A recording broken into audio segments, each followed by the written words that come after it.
Hey everybody, welcome back to the channel. I'm Tim with Broken Dice, bringing you turn 3 of the Battle in the Mountain, part of my Rome and Iberia campaign.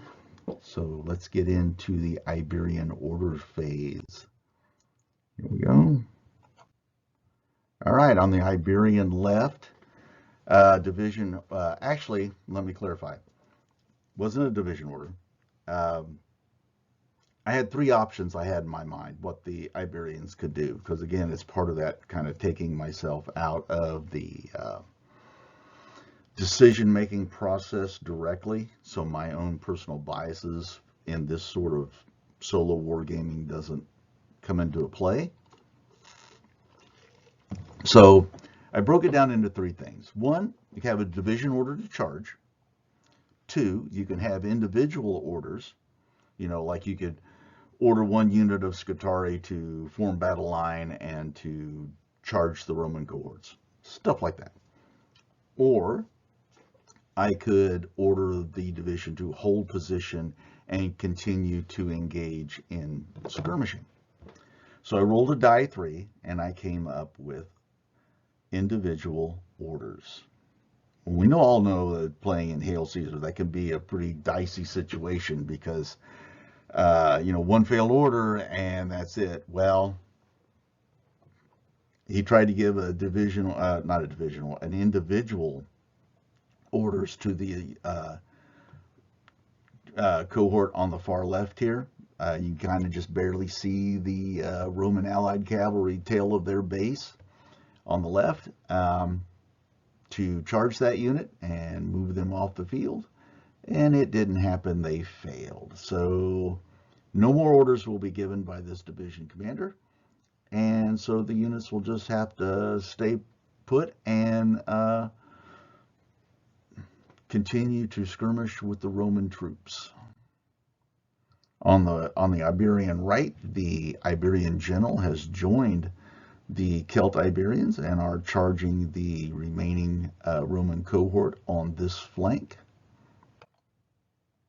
Iberian shooting. Okay, you can kind of see all the different units there that are capable of shooting in front of the Roman cohorts.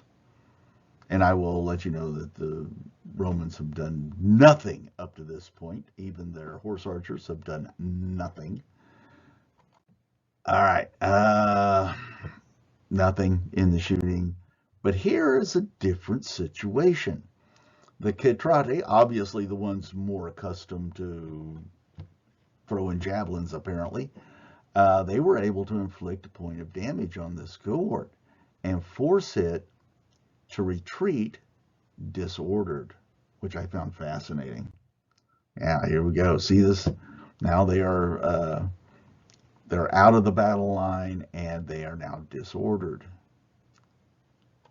In the middle, that middle cohort there, they suffer a point of damage, pass their test, they're fine. And now we go into the Iberian combat phase. All right, this ongoing combat is from last turn, cavalry of the Iberians versus the Illyrian allied infantry for the Romans. Obviously, the Illyrians have taken the worst of this. They have become shaken. They are also disordered. And this is one of those situations where there were choices to be made, and so I always roll a dice for when there's a choice, because the choice for this unit was to fall back in good order or remain where they were in disorder, and if they would have fallen back, they'd have been off the table anyway, so I just had them stay in position. Okay, here's a close-up of the combat. Another close-up. I love those shield transfers. They just make everything look better. And boom, they're gone. Yeah, the Illyrians, with this being light infantry, even though they had the long spears, they just didn't have the sustainability to hang in with this combat unit. But they have done 5 points of damage to them, so it was a much closer fight than what it ended up being, but because of the amount of damage and due to proximity, the cavalry will use their move to turn and face the Roman cohort. All right, here's the Roman cohort in combat. Yeah. Oh, the Celt-Iberians. Now, the special rule for the Celt-Iberians, I think it's the wild fighter. They normally in the first turn of the game, when they charge in, they get to reroll 3 dice. Well, they've already been in combat, so that rule does not apply to them anymore. And so they will get their max number of attacks, but they won't get any rerolls, but they will be hitting on a 3+ because they did charge. They charged in, they did some damage, and here's a close-up of the combat. Again, those shield transfers. God, I just, can you imagine trying to paint those freehand? No way. No way. Thank you, Little Big Man Studios. Here we go, another close-ups. Here we go from a different angle. Yeah. So in this, the Celt-Iberians did 4 points of damage, which means as we move through, why did I repeat these? I have no idea. Yeah, here we go. Let's just fast forward through this. They've done 4 points of damage, which for a total of 6, which makes the cohort shaken. The cohort, in turn, now because they're shaken, needed 5s to hit. They didn't hit at all, so obviously they did no damage. They had to test for break, and they retreated in disorder, which led them to move off the table, and so they're gone. And so now this division for the Romans is gone. So now all that's left are the units on the Roman right with the Roman general. And the Iberian right, who was just finished mopping up this Roman division on the Roman left, has now turned to face this combat, and they're probably a turn or two away from really getting into combat, depending on if they pass their orders and stuff, you know. But, okay, one thing I want to clear up is, see this cohort right here behind the elephant, you know, kind of in line with it? It's not really there. That's the one that fell back in disorder. And I don't know, I thought I took a picture just like this, but with the cohort further back. As I looked through my pictures of the battle, I did not. So just in reference, that cohort is more towards the bottom of the screen, and it has 3 points of damage. This will be very important coming up. So we have the combat against the war elephant and the Scutari.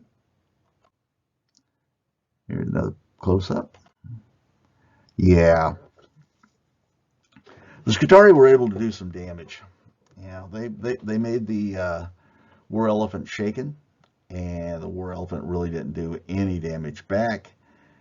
And it now must test for break. Well,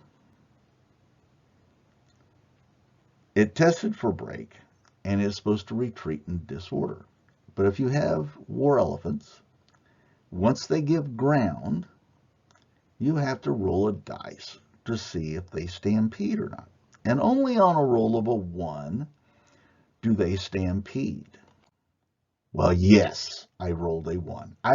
I know it's like, you sit there, and now if I was watching this, I would say, is that shenanigans, or did that really happen?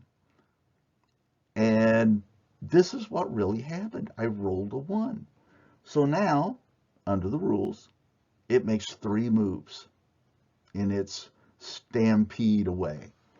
So, luckily, that one cohort took that damage in the shooting phase and fell back in disorder, has now moved out of the path of this fleeing or stampeding war elephant, but not this one. So you can see where these guys, you know, they're kind of disordered, and they're like, let's just keep running an elephant. And then all of a sudden, these guys, they're intent with what's in front of them. They don't see it coming. And yeah, the war elephant runs right into them, which in turn, now they're going to have to take a break test. Oh gosh, it couldn't have come out more historically sort of accurate if I'd have lied and just set it up this way. It's baffling. Yeah, here's a close-up of the war elephant just trudging through the cohort. Here they are. Boom, they're gone. Yep, they broke from combat. Yeah, that's pretty bad. But it's also going to get worse because with a stampeding elephant, if you don't clear the unit, and this is why it's so bad when they go down the line, because it's very difficult for the war elephant to finally find a spot between two units that it doesn't just keep bouncing through. Yeah. So it didn't clear this cohort that just broke, so that means it makes one more move. Yep, moved right up into the next cohort. Yep. So now they're going to have to take a break. Here's a close-up of them saying hello to the cohort. Yeah, not good. Not good at all. Cohort must test for break. They fail. They retreat from the elephant. Lucky for them, they were about 8 inches away from the table edge when they turned to face and run away from the elephant. So they're about 8 inches away. The base is 2 inches wide. The move is 6. So lucky for them, they're able to just turn about and face the table, but they are now disordered. Wow. Wow. Did not see this coming. I really thought that, they would have sustained, they would have, the war elephant would have just died on the spot or something. Anything but that one. But no. Absolutely amazing. Absolutely amazing. Roman orders phase. This one is going to be really, really quick because you can see that every unit on the Roman side other than the light cavalry are disordered. So they can't receive orders until after this turn. So the Roman general tries to issue an order for the cavalry. He fails. Running theme here. This guy is not very good. Yeah, you see it from the Iberian side. They're just going to just storm through this side now. I mean, not a single point of damage has been done. Now, obviously, they failed orders as well not to get into combat quickly. Or this may have turned out to be a completely different scenario. But, well, it's not how it played out. Here we go. Another view of the battlefield this way. Now up towards the top right are where the Iberian general and that other unit of cavalry and the Celt-Iberians are coming from. So that Roman cohort closest to where the elephant was fighting and it had just fallen back in disorder from shooting, it's got 3 points of damage on it already. Boy, it's not looking good. It's not looking good. Here we go again. You can kind of see the disorder markers there. And just for chuckles, we go through, we take off all the disorder markers. Here's the final way the battlefield looks. And again, off to our lower left here would be where the Iberian general bringing in some more troops for coming. This cohort's longevity is next to nil. I don't put any stock in the slingers doing anything. the light cavalry, other than maybe in a support role to help that cohort out. But what's going to happen here, we're going to end the game right now. It just doesn't seem time efficient to continue on with the game.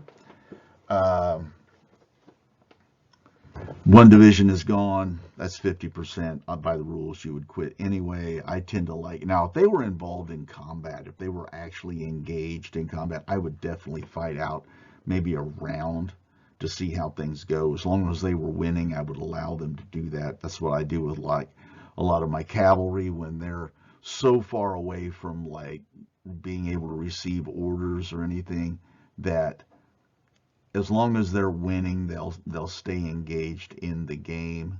But as soon as they fail to win a round of combat or something, then they'll begin to flee of a broken division.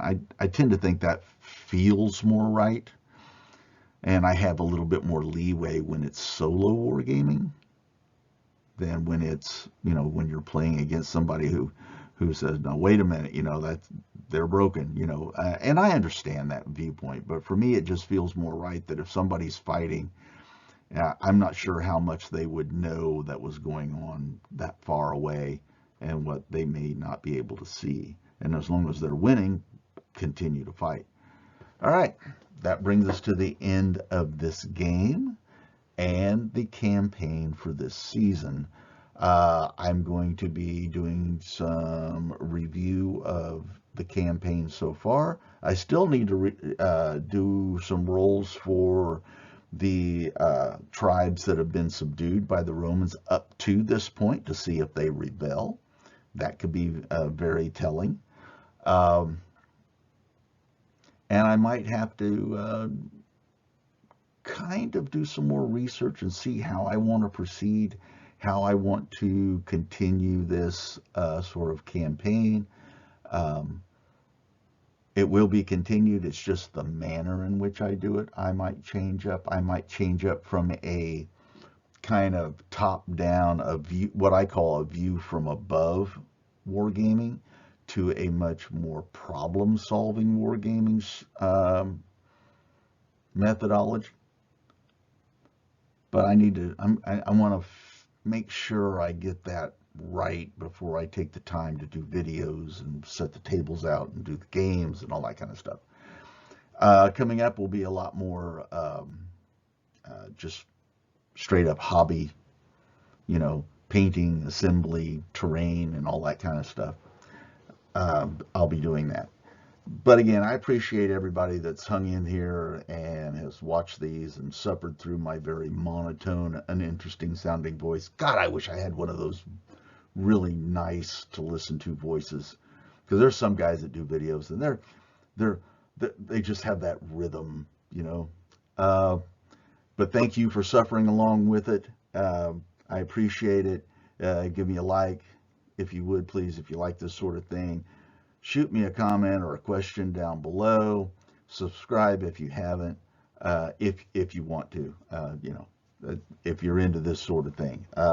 Yeah, like I said, this campaign will continue, and I might have to literally get some more guys and figure out what, use some more of the units that are in the books and stuff, and expand these armies. Everybody stay safe, stay well, and I will see you next time.